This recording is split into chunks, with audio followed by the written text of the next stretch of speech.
Hey, it's Amber. If you need a quick 4 to 5 minute pick me up while on your break at work or to start your day or while your kids are napping, tune into Grace Talks. You'll hear pastors talking about relevant issues like fear, anxiety, and grief.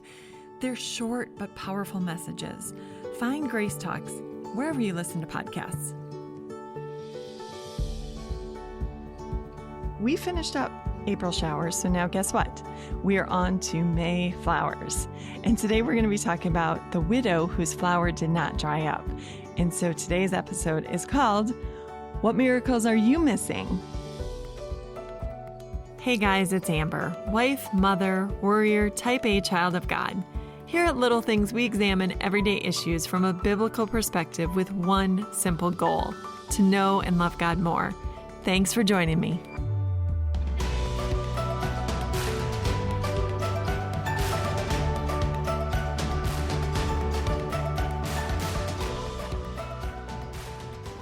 We are going to head to 1 Kings chapter 17, where Elijah declared to Ahab, who was the king, that there would be no dew or rain in the land until he said so. Now, this is important to note because Ahab and Jezebel, who were heathen king and queen, they were Baal worshipers. And Baal was the god of many things, not the least of which was the dew and the rain. So theoretically, Baal should have been able to veto Elijah's word. But, spoiler alert, Baal was not a god, and therefore it did not rain for 3 years. So after Elijah made his declaration, God told him to head to a brook, and ravens, the bird, brought Elijah bread and meat in the morning and in the evening. Now we're going to stop right there for a minute because I wanted to research what the ravens were like because I didn't know a whole lot about the bird. They're kind of a cousin to the crow. They're a large black bird who stores their food and even hides it from other ravens. So this is not a bird who is prone to sharing its food with someone else. So we know that God commanded it to do so. They're incredibly smart. They like to communicate, but they also show empathy. So when one of their bird friends loses a fight, they seem to be able to go and console the loser. So it's kind of interesting that God chose this bird to deliver the meals to Elijah because it's against their nature to share, and yet they're empathetic. So God used those qualities and commanded the birds and provided for his prophet. It's nothing short of miraculous that happened, but that's the second miracle, right? In this already short account that I've been telling you about, because the first miracle is that it had not rained. From the time that Elijah said so, it didn't rain. Because Baal was no God, and God was God, and God said, it will not rain. He agreed with Elijah, and it did not rain. So miracle number 1, there was no rain. Miracle number 2, ravens fed Elijah. Now we're up to miracle number 3, and I'm going to read to you from 1 Kings 17. Sometime later, the brook dried up because there had been no rain in the land. Then the word of the Lord came to him. Go at once to Zarephath in the region of Sidon and stay there. I have directed a widow there to supply you with food. So he went to Zarephath. When he came to the town gate, a widow was there gathering sticks. He called to her and asked, would you bring me a little water in a jar so that I may have a drink? As she was going to get it, he called, and bring me, please, a piece of bread. As surely as the Lord your God lives, she replied, I don't have any bread. Only a handful of flour in a jar and a little olive oil in a jug. I am gathering a few sticks to take home and make a meal for myself and my son, that we may eat it and die. Elijah said to her, don't be afraid. Go home and do as you have said. But first make a small loaf of bread for me from what you have and bring it to me. And then make something for yourself and for your son. And this is what the Lord, the God of Israel, says. The jar of flour will not be used up, and the jug of oil will not run dry until the day the Lord sends rain on the land. She went away and did as Elijah had told her. So there was food every day for Elijah and for the woman and her family. For the jar of flour was not used up, and the jug of oil did not run dry, in keeping with the word the Lord spoke by Elijah. Whoa, I love this account for a couple of reasons.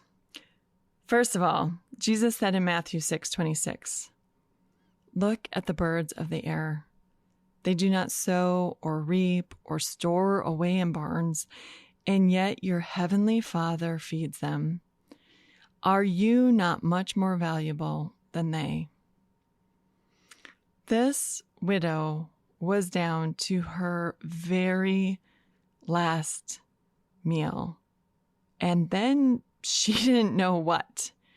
She had nothing to hope for but to die with her son.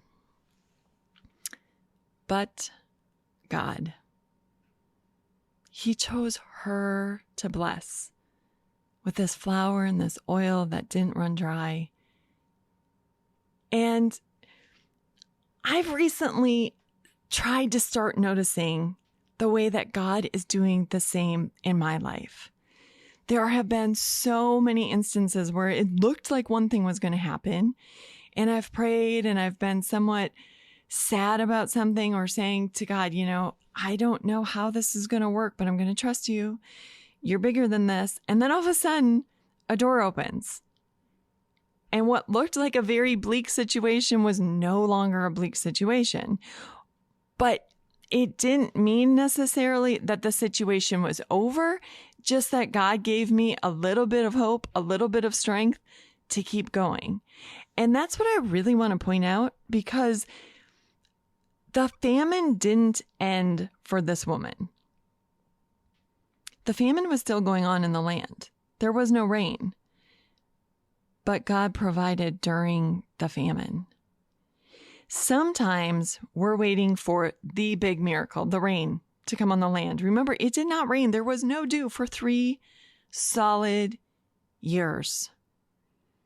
And I can only imagine, we found out later, much later, after 3 years, when Elijah was talking to God and he was really bummed out because of how things went with Ahab and Jezebel. We found out that he felt like he was all alone, but God said, no, there were more than 7,000 who never bowed down to Baal, who were calling on my name. So those people were in the land praying. And I can imagine they were praying for rain. I can imagine they were praying that the famine would stop, that the drought would be over. But sometimes God doesn't immediately send rain on the land. He just provides miraculously, day by day, little by little, so we have what we need to get through. We just have to trust, because God is faithful. Just when I think, oh man, I don't know how we're going to do this, or I don't know how we're going to get out of this situation, or God, I am really in a bind right here, He comes through, sometimes in the most amazing ways. So sometimes He provides. Sometimes God works His miracles through healings. If we were to read on in this chapter, we would find out that this widow who had the son got sick and he died. And the widow came to Elijah and said, whoa, what is going on? Has my sin brought this on me? And Elijah prayed to God, and the young boy was raised back to life.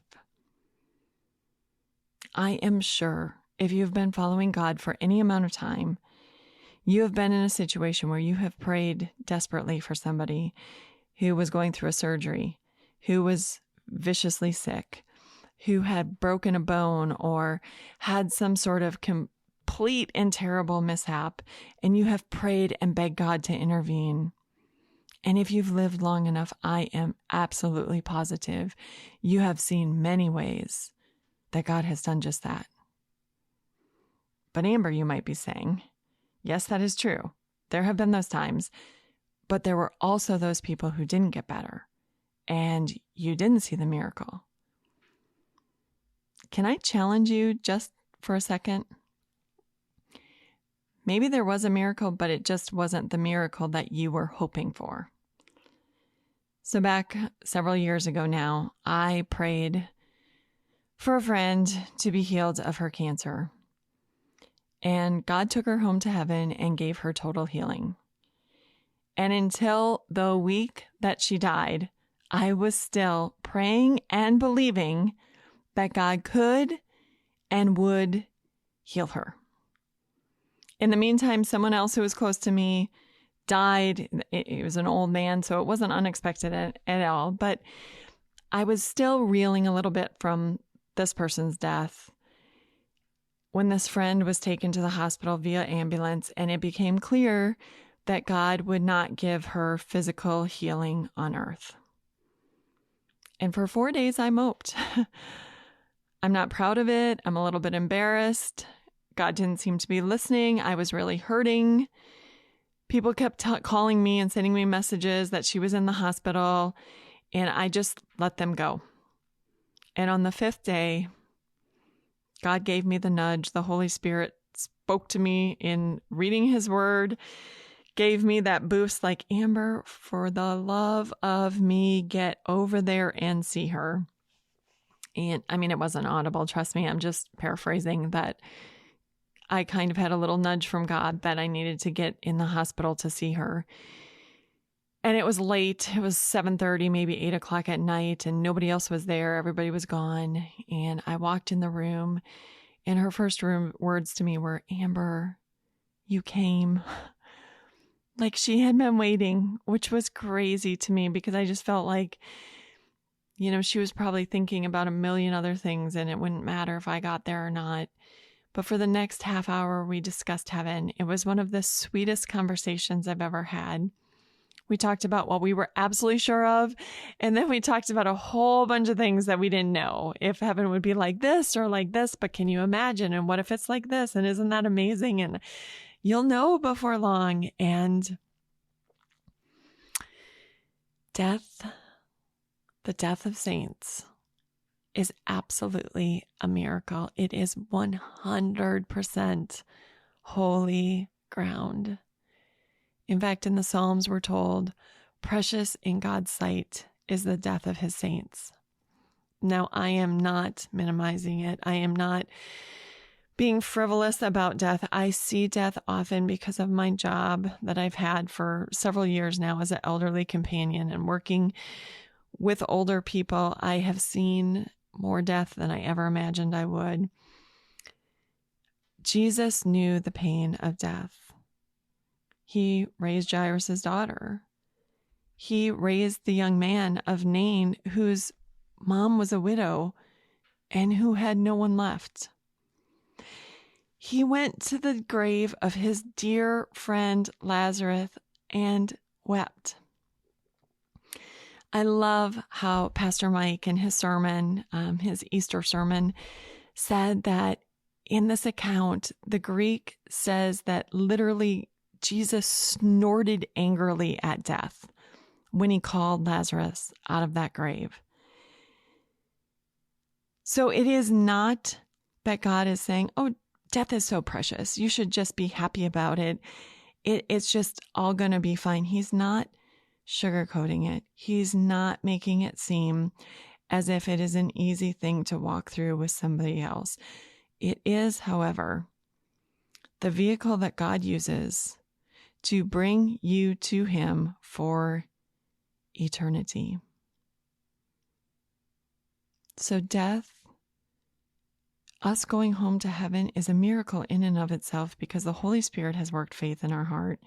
He's kept that faith alive and going all throughout our life, despite the many times that we could have blown it. We would have walked away. We would have just followed the world and got distracted and let our faith go. It is a miracle when our loved ones go to be with God. Okay, so the widow was fed, and she experienced the miracle of healing when her son died, and God allowed Elijah to bring him back to life. The point of me telling you about this is because day by day by day, God is still miraculously working in our lives, and so often we miss it. But just as often, I think, We see it, but we're quick to forget it. We forget about all the times in the past that we have had those close calls, when we have just about been in the accident, or when the plane has seemed to be not going to make it, or when we have been so very sick, or our loved ones were in a tragic accident. We had no idea how they would come through, and yet God was there. We don't want to miss the miracles, and we don't want to miss the answered prayers. Make time to tell the story of your life so that your children, your grandchildren, the people around you hear about the miracles. See God at work in your life. All throughout the Old Testament, God reminded his people that he was the God who parted the Red Sea and brought the people over on dry ground. Why? He did that so that they would know him and his power. Was that the only miracle that he had done? No, there were so many miracles in the Bible. There was Joseph interpreting the dream of the cupbearer. He couldn't have done that on his own. That cupbearer would later remember and tell Pharaoh and lead to Joseph being raised up and released from prison. It was a great account. There are so many accounts in the book of Judges of the ways that God miraculously used these people who just didn't have a lot going for them. And God miraculously, time and time again, intervened to deliver his people. King David's entire career just was full of miracles. From slinging that stone that brought Goliath down, to being undetected by King Saul during those years that he was running for his life because King Saul had decided that David had to go. There was the many miracles that unfolded and kept David alive during Absalom's rebellion. In the book of Joshua, there was the day that the sun stood still. And that was not the only miracle that could be witnessed that day, because God was raining down hailstones to kill Israel's enemies. Shadrach, Meshach, and Abednego in that blazing furnace, surviving, coming out without any singed hair. Daniel in the lion's den.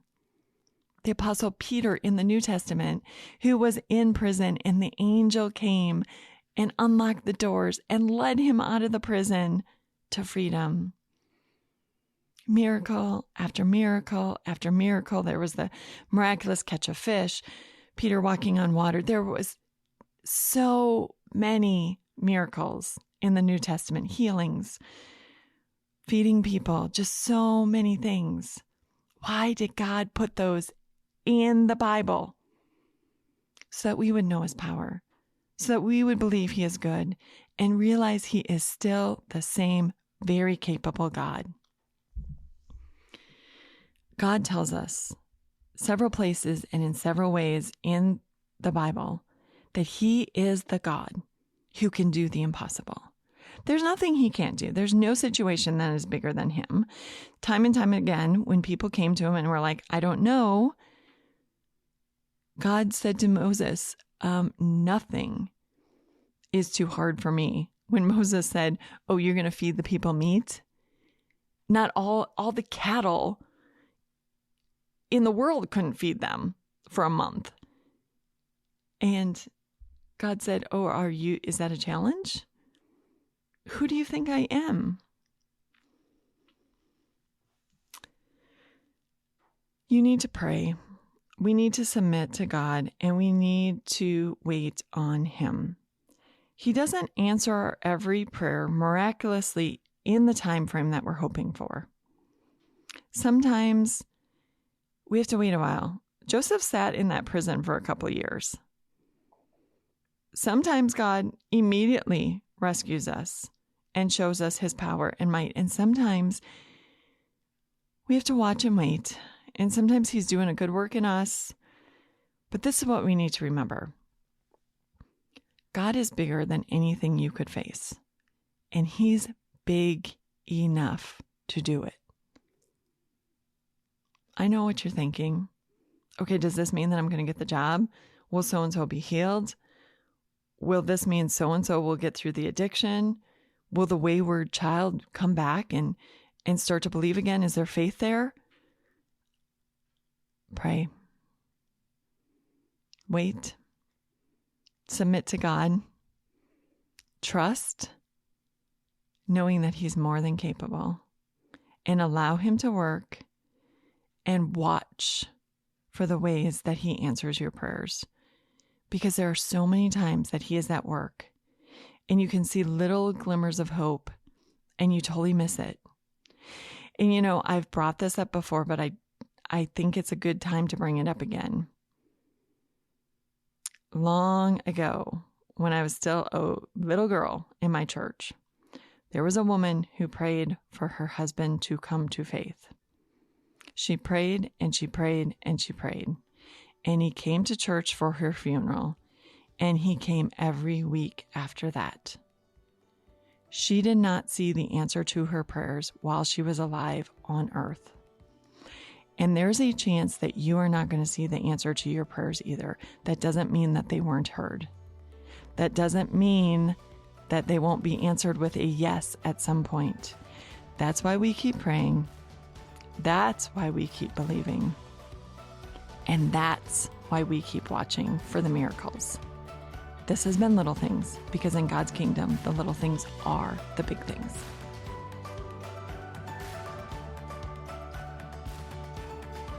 When I go to a restaurant or our family goes on vacation, I love to leave reviews. I want other people to find the good stuff and/or avoid what might be a waste of time. If you're a faithful listener, would you rate and review Little Things? There's so much vying for time and attention, and reviews and ratings really do make a difference as to what people see. Let me thank you in advance. And don't hesitate to reach out.